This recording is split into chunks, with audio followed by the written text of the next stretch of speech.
জুলাই সনদের গণভোট নিয়ে অনেকদিন কিন্তু সবাই চুপচাপ ছিল।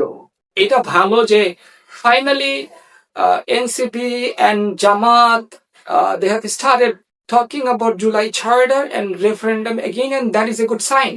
That is what actually I wanted to see from them.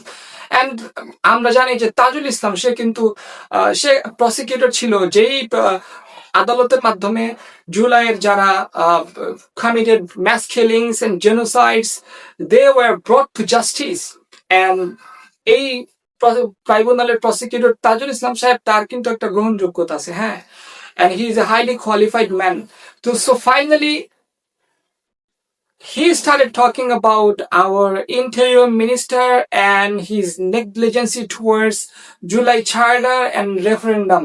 সে কিন্তু ইনডিরেক্টলি গতকালকে একটা ইন্টারভিউতে দেখলাম, সে বলল যে আপনার সরকারের একজন বা দুইজনের ঘোয়ার্তুমির কারণে 70% মানুষের যে consent which they gave in 12 February, you cannot deny that. And তার মতো মানুষের কাছ থেকে এই ধরনের কথা শোনা, এটা এটা কিন্তু ভালো, মানে সবার কথা কিন্তু ফুটে উড়িয়ে দেওয়া যায় না, and Tajul Islam is someone like that, and এটা ভালো।